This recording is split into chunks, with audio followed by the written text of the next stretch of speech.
Nigeria's progress reports at the just concluded United Nations General Assembly, UNGA 78, held in New York. It still continues to drizzle among Nigerians.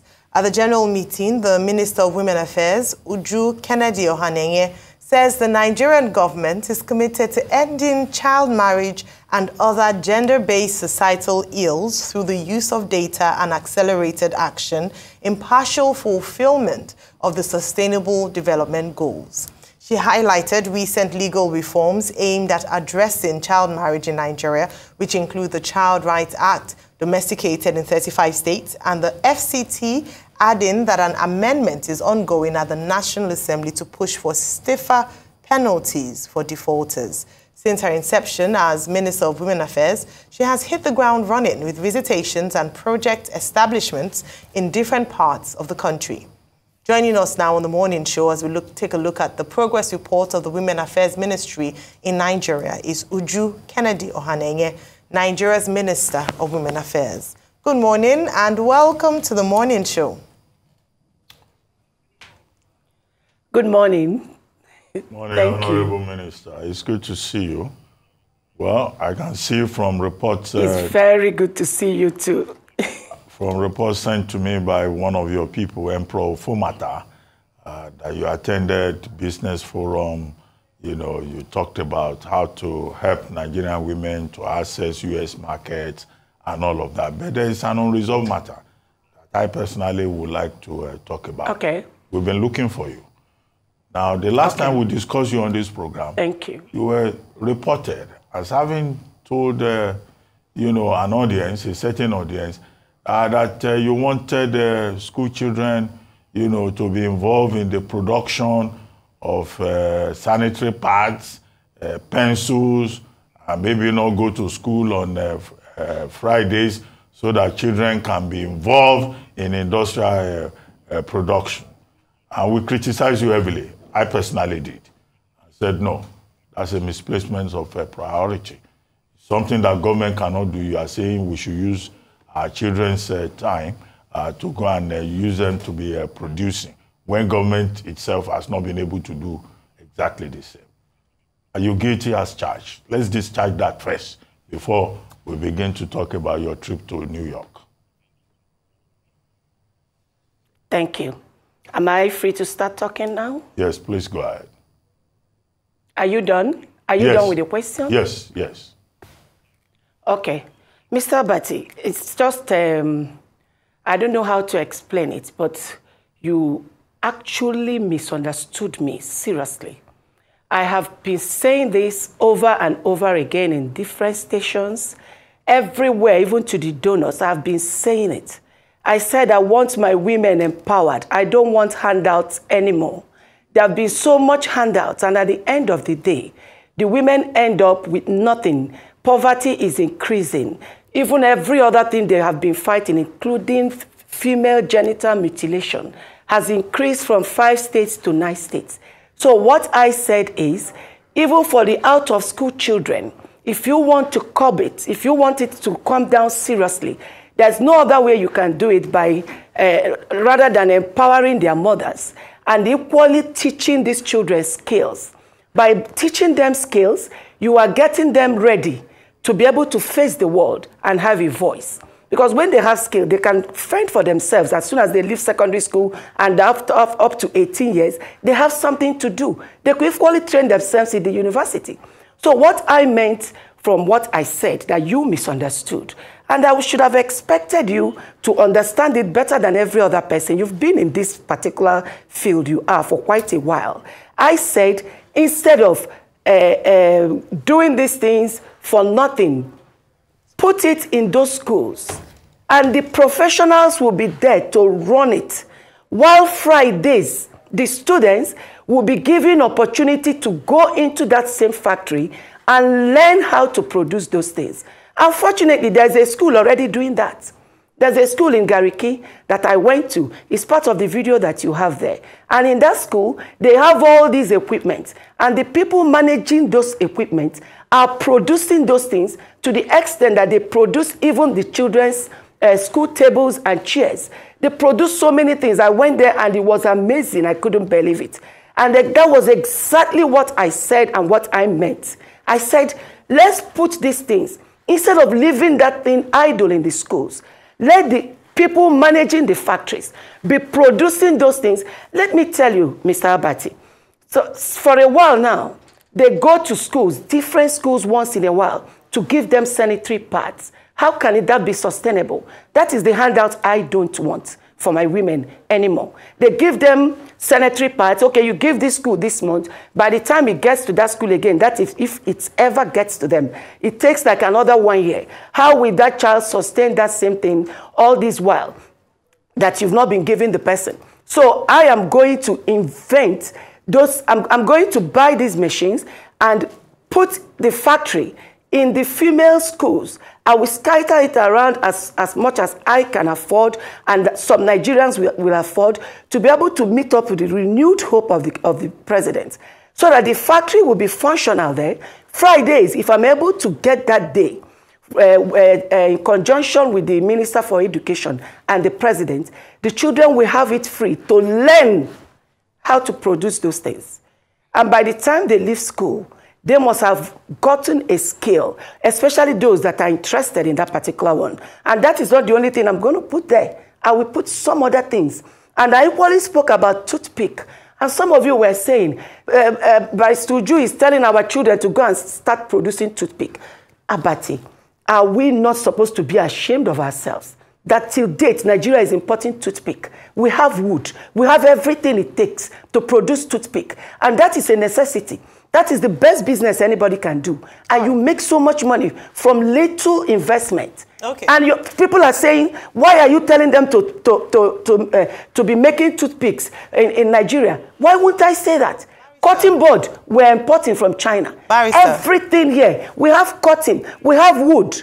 Barrister, thank you so much. So why am I not going to encourage that? All right, Barrister, yes, please. Let me come in. Okay. So while I appreciate your passion for Nigeria to begin to create and make things, produce things, what a number of people criticize is that, are you not looking at the wrong demography to solve this production issue of Nigerians, whereby you're taking it to the students themselves? It almost seems like you're punishing the girls for having a period in terms of them having to manufacture their own, sanitary items and the likes, and then dedicating a whole day. That's one. Then the second part of this is, for those who are not interested in production, who are interested in STEM, science, technology, engineering, maths, what do they do on the Fridays whilst their counterparts are learning how to make toothpicks?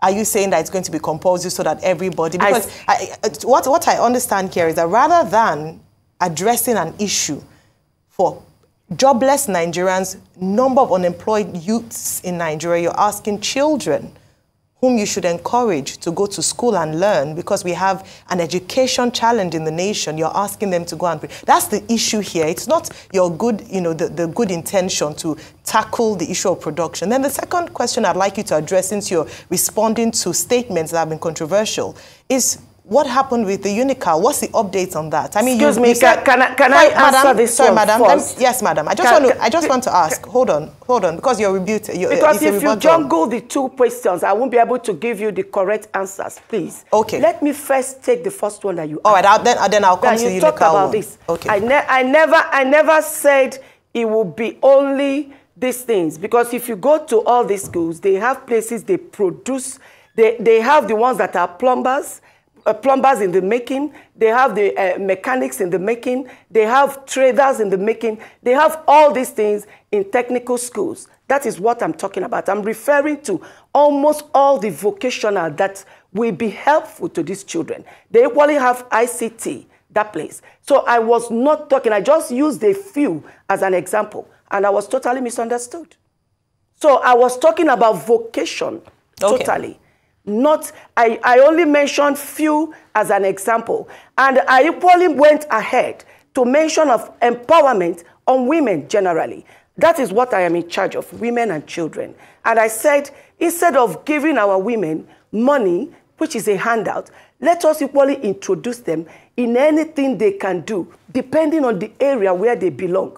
There are women today that are almost living on a river. They can do fish. That is what they are doing for a living already. I can encourage them, give them the machine which they are fabricating in Nigeria as I speak, that can roast and dry 500 fish at a go. This will enhance that business for them.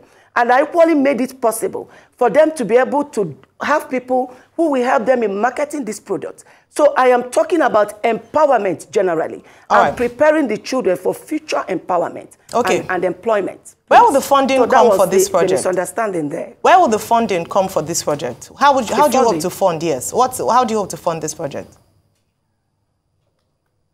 Okay. Number one, this project doesn't even need a lot of money. There are some of these machines that are 350,000.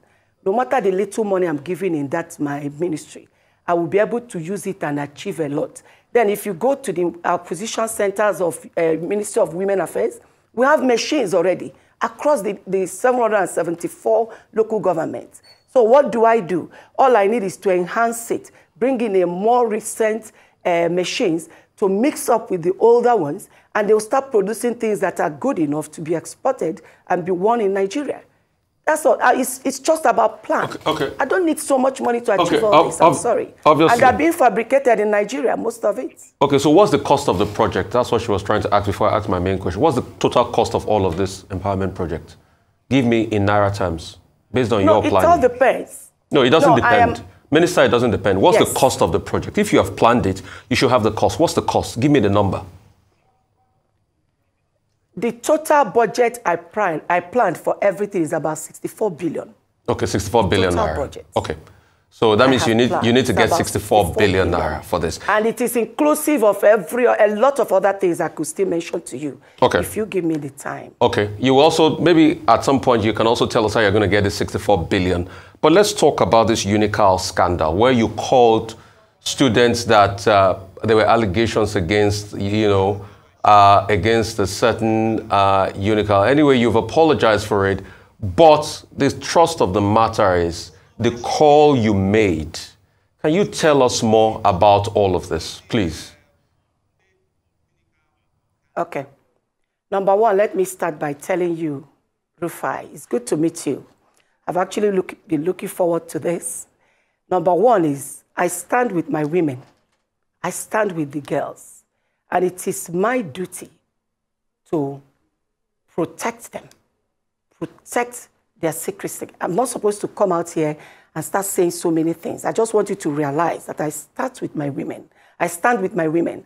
Then number two, people are different in how they do their works. Some people like to sit down and delegate things to people. In my own case, I like to get involved in my job. I was not nominated to be a big woman, sit down and hang my shoulders, that I'm a minister. I am here to serve. I was sent to serve these women and these children and protect them.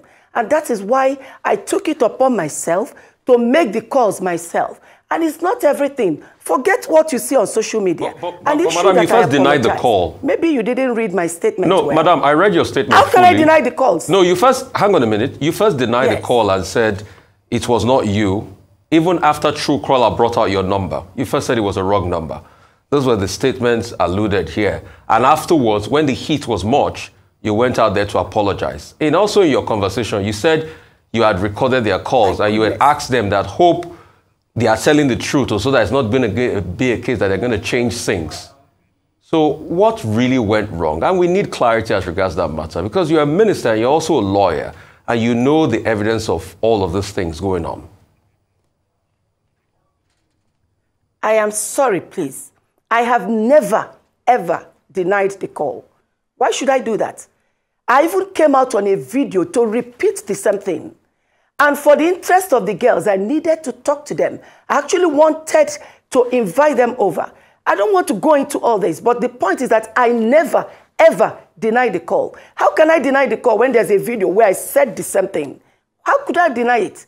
And the issue of apologies, I did not apologize on the issue of standing by justice. I want justice to be done. I've even gone further. I had a meeting yesterday with all the presidents, and I did not apologize. I said, this is my exact word. I stand with my women I stand with justice. And if anybody has misconstrued what I said or misunderstood me, I am sorry, but I still maintain I stand with justice. Okay. That was my exact word. Minister. Bring it out. Honorable and you Minister. see it. Honorable Minister. And I still stand with justice. Okay, we get your point. Please. Now let's go back to New York. You attended Thank you. The meeting on trade facilitation, where you made a pledge that you would do whatever you could to ensure that Nigerian women have access to markets in the U.S. You also participated in a forum where the issue was about... That they have access to what? Sorry. US markets. US markets. Nigerian business US markets, women. Okay. You know, you also attended a forum where the issue was about child marriage and how to achieve SDG 5.3. And you made a pledge that you would, you know, under your watch, do whatever it takes to end the scourge of child marriages in Nigeria. You quoted the Child Rights Act and other steps that have been taken by government. I looked at the details of your presentation. How are you going to deal with the scourge of the challenge of culture and religion? Some members of our society think that, look, religion allows them to even marry a girl child, even if that child is 10 years old. So, I mean, how are you going to go about that? Because that has been a problem. And we have seen, you know, senators of the Federal Republic parading 15-year-olds as their wives. So, just take us through some of your submissions, you know, at UNGA 78. Thank you. Just like I told them at UNGA, and I keep telling the donors, every area have a particular approach. You can't approach Nigeria with the way you approach the Westerners, and you expect it to work, which is one of the reasons all the monies they've been bringing in have been spent and nothing much has been achieved. And I told them how grateful we are concerning the money they've been bringing in, but they have to start channeling that money with a new narrative on how it will impact my country. Because the style they are using is not working. And when you are using a style that is not working, the best thing any intelligent person will do is to change the narratives, which is one of the things we really need to do in the country. So I told them, for child marriage, number one, generally, if you want to cut down child marriage, it starts with empowering their mothers. When you empower their mothers, like I am trying to do, I've already started. Within 3 weeks, you start seeing the actions of what I've been doing.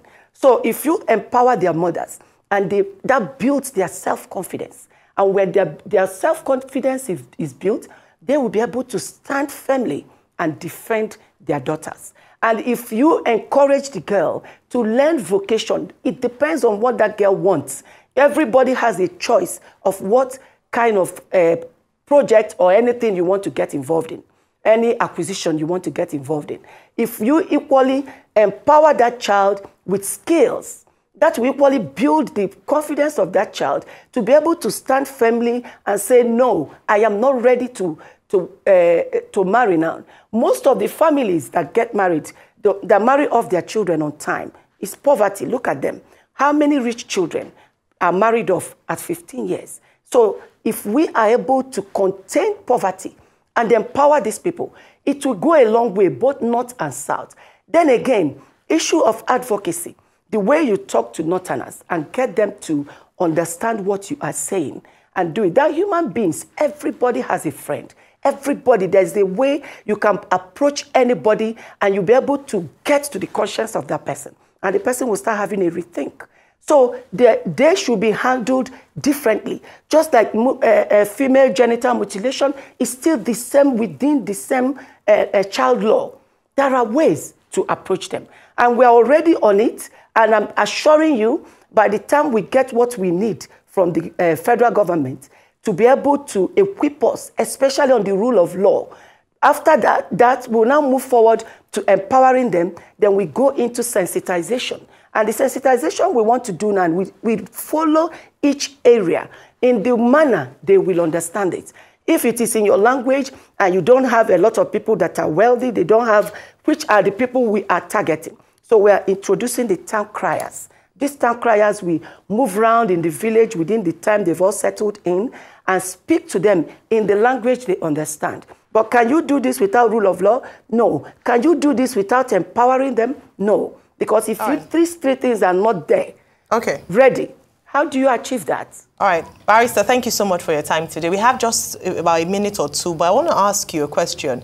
During the president's campaign, he had mentioned that he was going to include, his cabinet would be made up of 35% women.